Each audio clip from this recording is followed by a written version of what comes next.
Chord Trigger version 1, how to play chords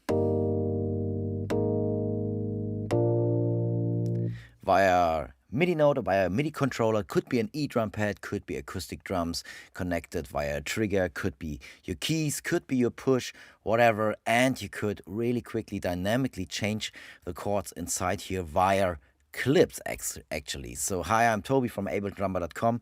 I'm gonna do a full run through here through my new Chord Trigger version 1 device, which is all about playing chords dynamically, quickly change stuff, and being able to advance in a chord sequence step by step, or reverse, or jump to a random point. So let me quickly show you like what I find it's so exciting about this device here. So I have one track where I got this device on here, and I have this sound instrument behind here.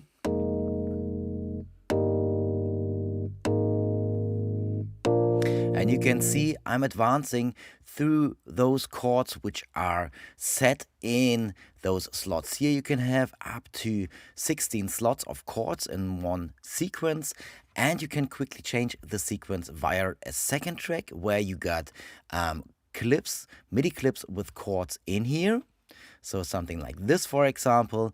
And I have a device on here which is sending the information from the currently playing clip to the Chord Trigger device. So if I now play a different clip here, we can see and we can hear that the chords are changing and the chord sequence here is changing. Okay, so this gives you some great opportunity to arrange your live set in scenes and in clips, and you are able to quickly switch to a different scene or to a different clip here, trigger those clips via MIDI controller as well, for example, and just go to a different sequence here. Okay, so let's start from the beginning. So we have this Chord Trigger device here, and we need to set up MIDI note inputs here. So I'm using an SPDSX Pro here, so you just need to send MIDI notes in here. You can click on the different buttons here as well. So let's have a look. So if I click on trigger, it will advance to the next step in the chord sequence here. And I'm now setting this up via a MIDI note input. So if my MIDI is routed into this track and I set my monitor to in this case, I could press S for syncing and waiting for the next MIDI note pitch to come in. And now it's detecting which MIDI note pitch just came through. And now this is already mapped. Okay, cool. So I have a few functions here. I could add more notes for doing this. Let's quickly do this. So now those two fields are doing the same. Yes. Or I could have a whole range of notes. So if I, for example, want to use all those pads or a whole keyboard to play through, I could set a range here as well. So now all those notes would pass through. So if we do it like this, so now C-2, so the lowest note here, and all the way up to the highest note. All those note pitches are now triggering this one button here, which will do the one step advancing in the chord trigger section here. So obviously there are a few more nicer things to set this up a bit more musical. So let's set up the first pad here again. And let's look at the trigger edit section here. So we actually have the possibility to go reverse as well. So I could, if I click on reverse,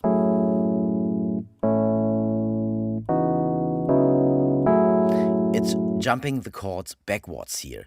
So I could repeat the current chord, or I could play a random chord. I could hit reset as well. So now it will reset to the beginning. So when I'm now playing, it will always start from the beginning if I was hitting reset in between. So I could now set up those pads quick and easy to do those actions here as well. So let's set up maybe repeat. And let's add this jump buttons here. So I'm actually able to jump to certain chords here as well. So if I set those up to 1, 2, 3, 4, the red warning sign will go away. So the red warning sign here is hang on, you want to jump to the 5th step, but you only have 4 steps here. So it shows you actually warning, this wouldn't work. Okay, so let's set up the jump to 1. So now when I'm hitting this pad, I will always go back to 1. And now go to 3rd one, and I'm hitting the 1 which jumps to the 1st one. Yeah, so I could now play some music already.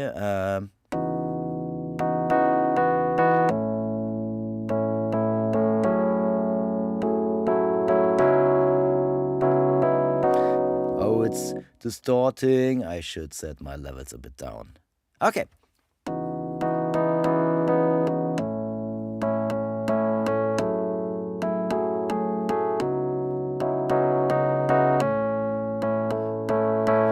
So this is how easy and how quick you can set up things here. There's one more function I want to show you.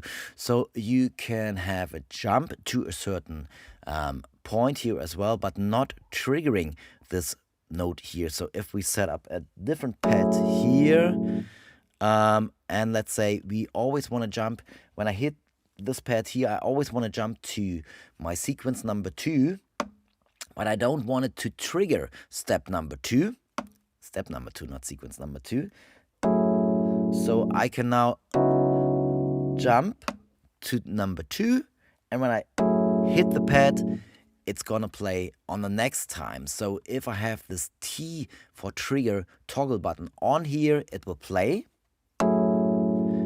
If this is turned off, it will just jump to this place, and then when I'm hitting the next trigger action here, it will play this current chord.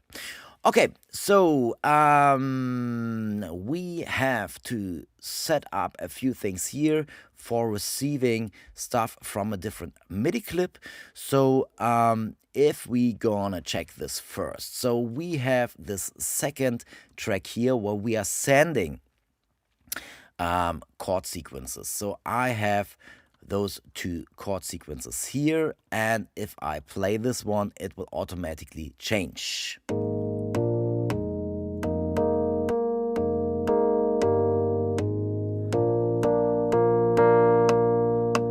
And this one isn't set up. Yeah, there we go. Okay, so we need to make sure that this first track where we have the clip, the chord information on, will be sent to the device. And for this, we will have to put a second device on here, which is the send notes from clips to Chord Trigger. We need to turn it on, and we need to activate a chord pipe. I called those pipes. So this is actually a virtual cable, and we can select up to 10 different pipes here. And the same needs to be selected here as well. So we need to have this, for example, chord pipe 2, and this one on chord pipe 2 as well. So this way we're actually able to send virtual, it's like a virtual cable sending from the one device to the other device. So we have a few more things where we could change stuff like reset. Reset would mean starting the sequence of chords from the beginning again. So for example, I could say on clip change. So if I'm playing a different clip, I always want the chord trigger to start from the beginning. So how would this look like? If I turn this off, just to explain. So if I go to step number 3 here, so now I'm at 3. I'm now changing the sequence via playing a different clip, and now I'm still at number 3 and would play step 4 here. So that could be nice in a lot of ways, but usually if you change stuff, you wanna if you're changing a chord sequence, you might want to start from the beginning.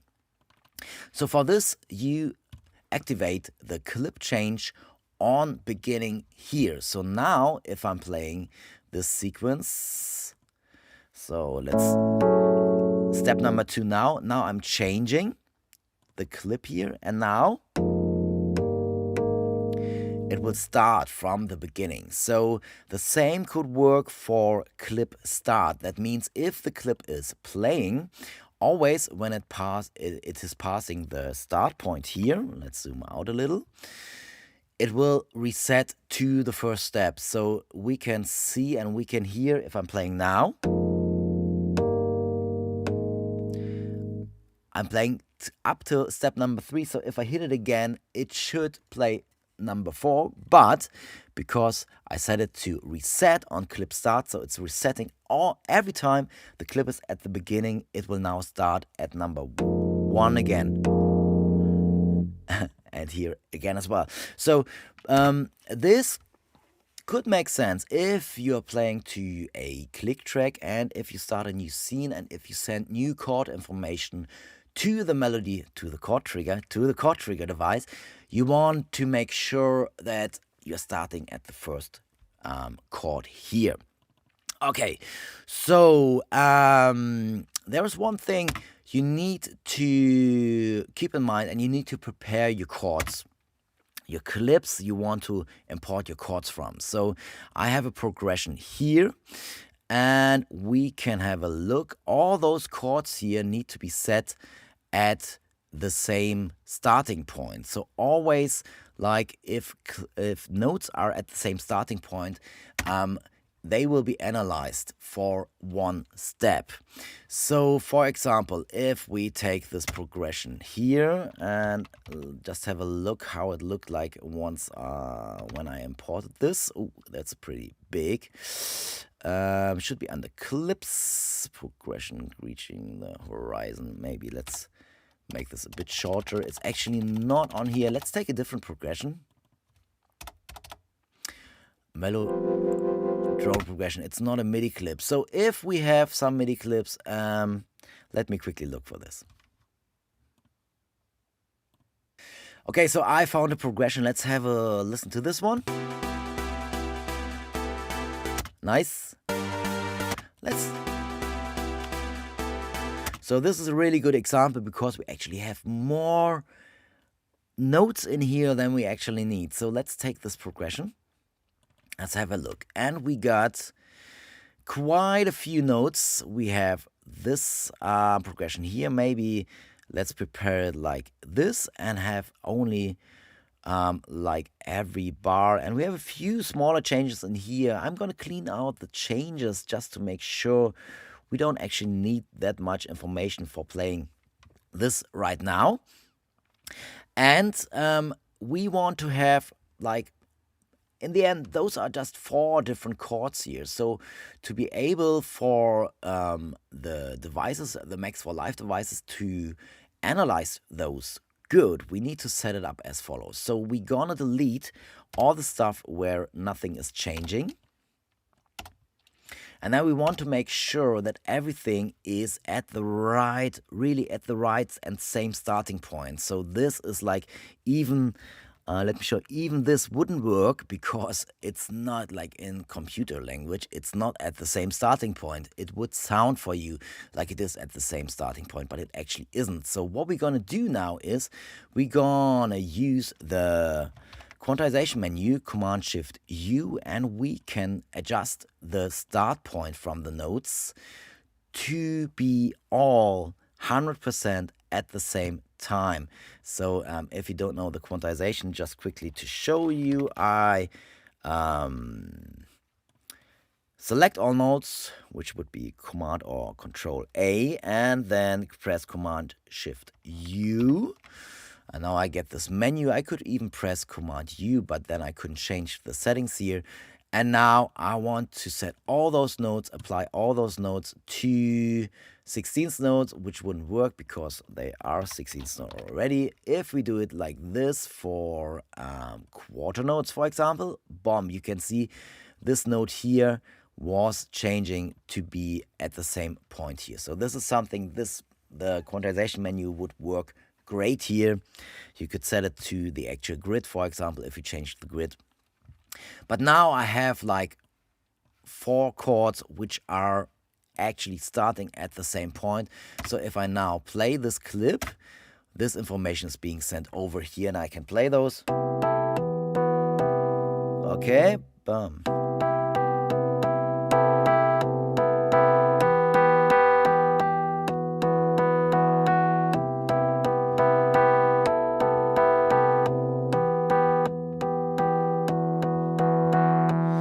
Okay, just to give you one idea on how to use those pads here and to being able to quickly import chords.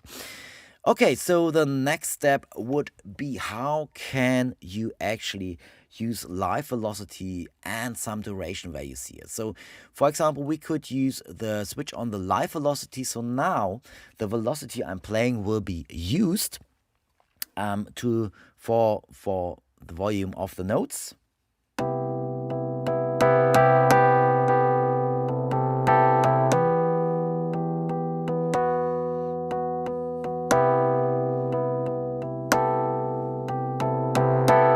Yeah, so you can hear, you can play quite dynamic if you want to use the live velocity here, and there is a live duration as well.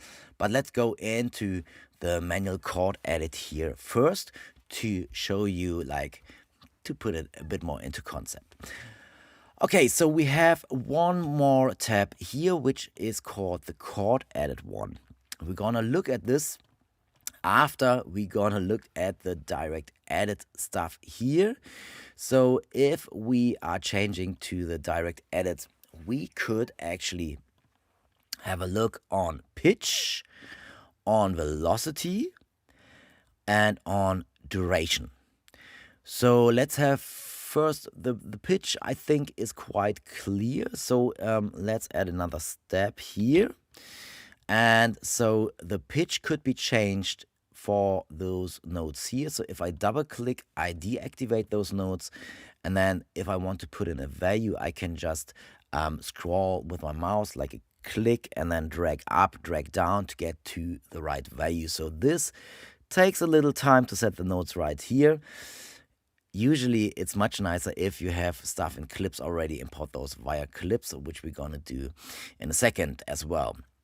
Okay, so this would be like one way on how to set notes here individually. You could as well, and this is a menu down below here, so I could say I actually want C3 as a starting root note, and I want this to set to a major scale here. So this is a scale, this is not a chord, so I get a major scale here, C, D, E, F, G, A, B, C.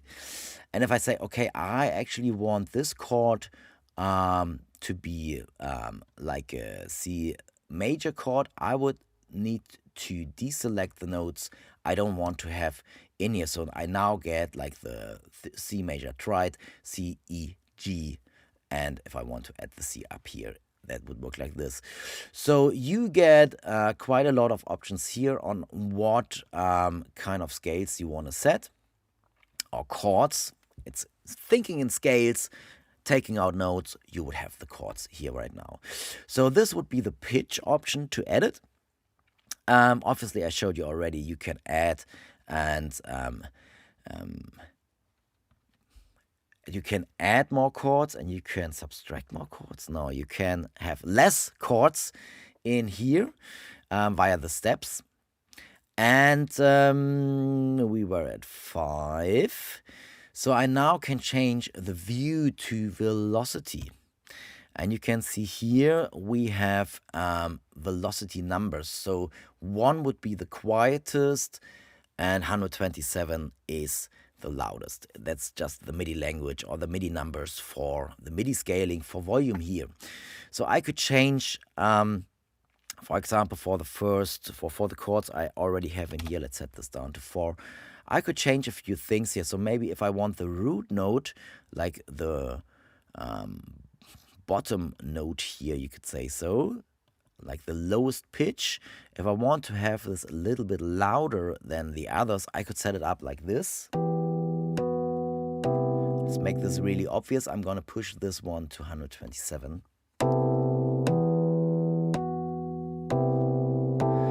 Let's take a high note, I think, because it's so... I now push the high note. Yeah, you can just slightly hear. If you would change the numbers a bit more, then it would be more obvious that the high numbers are making a loud sound. So now the highest pitch should stand out pretty much.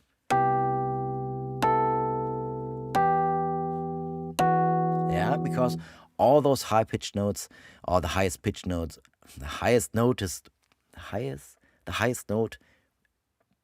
related to the pitch. So if we have a look on the pitch, so the G, the A, the G, and the F sharp here, they are being set to play with the loudest velocity here. Obviously, if I now turn on my live velocity input, yeah, these numbers are not being taken into account.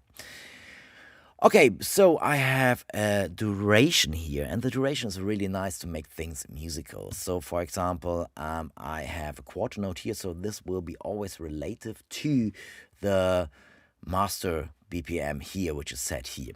So if we want to change those notes and make them all shorter, I could set them globally to be shorter. So let's maybe take an 8 note.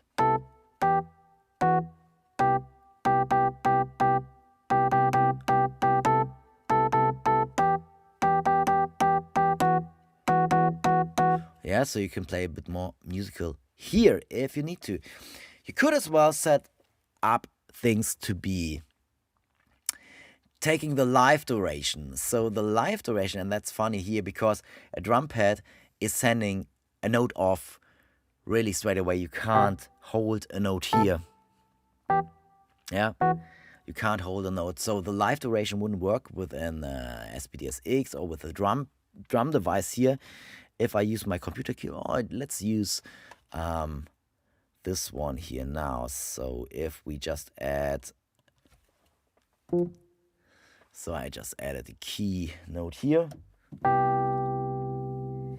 I can press down, and on release, the note will stop. So that would be live duration. And we have some more duration settings here in the chord edit. So now let's go to the chord tab. Excuse me.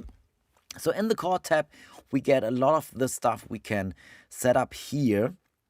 In the same way, it's just duplicated. So, but because this is like the quick edit and quick access in here, but you get this all in one view here as well. So we get the steps and we get global velocity. So if I globally want to change the velocity, I haven't showed you this one. So obviously I could set up the global velocity for all of those here as well.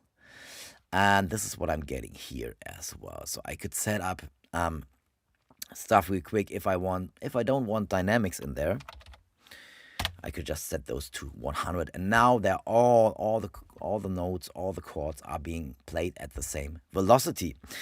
So duration would be the same here as well. And here's something we got a new thing in here, which is until next note.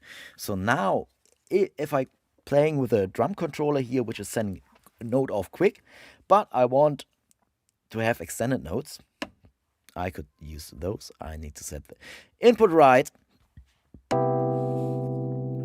So the notes will ring until the next chord.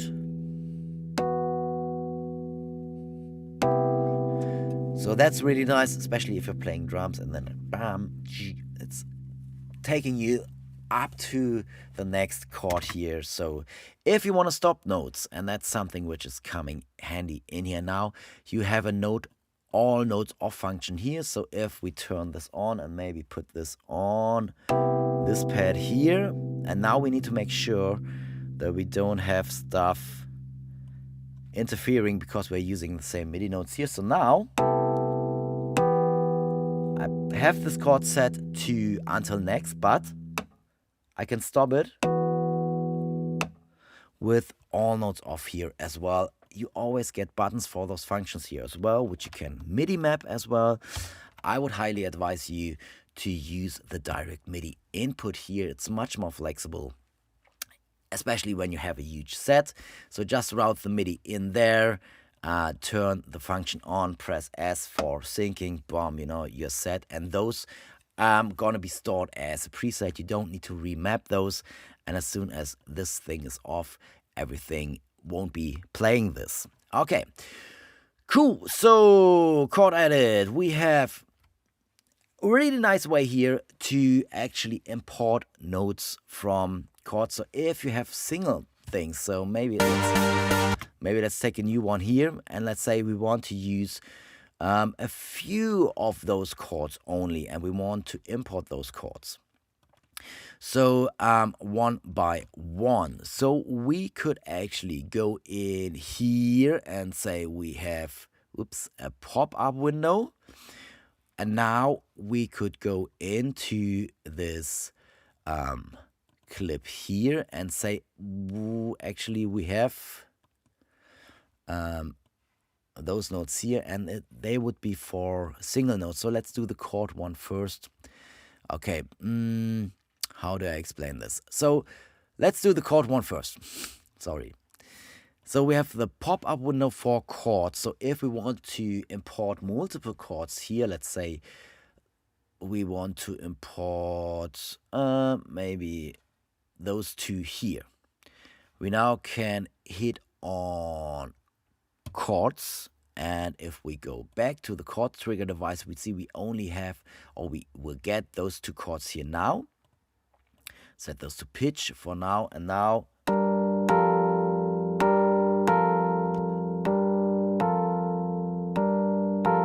yeah, so I can import multiple chords, or if I only have a few notes I want to import. So let's quickly set this up. So if I have a few notes here, and that won't sound nice, but just to give you an example, so maybe you have a notes sequence here you want to import as a chord. That's gonna sound really weird. Okay, so let's fold those. So I could actually go in here as well and just collect all those single notes here and set them up as a chord. So let's quickly do this. So if we select the clip notes, pop up here, we go to the clip. You need to select the notes you want to import, and then you hit notes, and you will get those notes in here. So you need to set the step number yourself here, because you might want to import stuff. If you're importing single notes, you don't want only one chord. Maybe let's say you want to have this one being copied to step number 3. So if we are now setting this one up to step number 3, go to the clip where we want to import the notes, and now if we hit notes and going back to our chord trigger, we can see at number 3 we will get the A to C sharp 3, F3, and so on and so forth. So the notes which are in here, and they will be arranged from the lowest going up. So even if the A2 here is coming later in this note sequence, it's still the lowest chord. So obviously this will be set at the bottom here. Okay, so you can obviously import the velocity here as well. So let's quickly just to show you. So we have those notes here on the third chord. So maybe if we do a few less. So if we do it like this, we have a different velocity for those. I select the notes. I need to make sure velocity import is switched on here as well. I select notes import. I go to the device, and you can see you will get the different velocities I set in here as well. Okay, so this is the clip note import. Like if you don't want to use the clip input, which I like much more, but that's just like personal taste. It depends on what you want to do. So maybe you have a few chords here and there you want to collect, and maybe you want to make a longer sequence than only like from one clip. Maybe you want to have like 8 chords. So let's quickly set this up. So let's say we want to have those 4 chords at the beginning of our melody triggers. So we would go to chords import. Maybe let's set this to 1 for now. So it's really obvious that we have an empty clip or an empty sequence here. So let's start from the beginning. So we gonna import chords now. So we are on direct edit. We're gonna go to the clip chord. We're gonna open the clip chord pop-up window here. We go to the chords we want to import in the clip. We need to select the chords we want to import, and I'm now pressing chords import, and now I get those 4 chords being imported. So now let's say I want to get maybe those 2 chords at number 5 and 6. So 1, 2, 3, 4. So at 5 and 6 I want to import maybe those 2 chords here. I need to set the step to the 5th step because of 5 and 6. Now if I press import, and we now get 5 and 6 in here. So this way, sorry that took a little longer here, but I think it's important to understand like the flexibility you're getting in here for importing stuff, because this is like one of the things which could kill your flow, especially when you have some chords, you have stuff written out already, and now you want to transform stuff for playing live.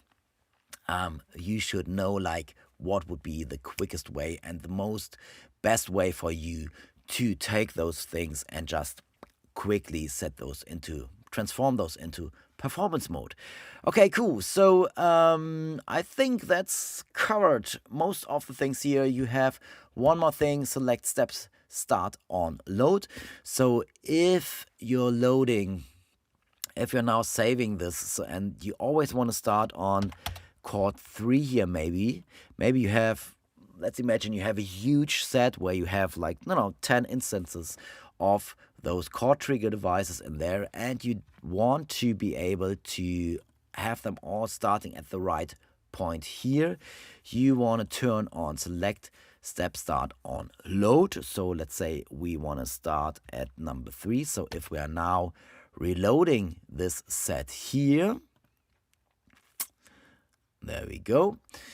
So it's reloading now, and then you open up your huge Ableton Live set. You have all those different chord triggers here, and you want this to start on number 3 and not on number 1. So now when I play this particular chord trigger device here, it will start on chord 3. That would be the first chord which will be triggered. So that makes sense if you have a lot of different things set up here, and maybe using multiple devices of the chord trigger, maybe the melody trigger as well, maybe some other stuff, and you want to start your song with one hit, and you want to make sure that this is all starting at the right point. You can use the select step start on load here. Just turn it on, set the chord you want to start off, and then you're ready to go. Cool. Okay, I think that's a lot of stuff here. Obviously there's some view stuff here. You can fold down the view if you don't need this. It's sometimes a little bit too long. It's great for editing, but then actually when you're playing, you don't necessarily need to see all of that, so just pull it down here. Cool, awesome. Max for Live devices. Those are Max for Live devices. That means you would need Max for Live for that, which is included in Ableton Live Suite, which you can get Max for Live as well as an add-on for Ableton Live Standard. And if you don't have Max for Live, or if you are not sure if you want to do the investment, you can always get the free trial from Ableton for 3 months. And then you can check out if that's really what you're looking for. Links to the devices are in the video description somewhere here, or just head over to abletondrummer.com to see more info and yeah, to get the devices and to check them out. Cheers, bye bye.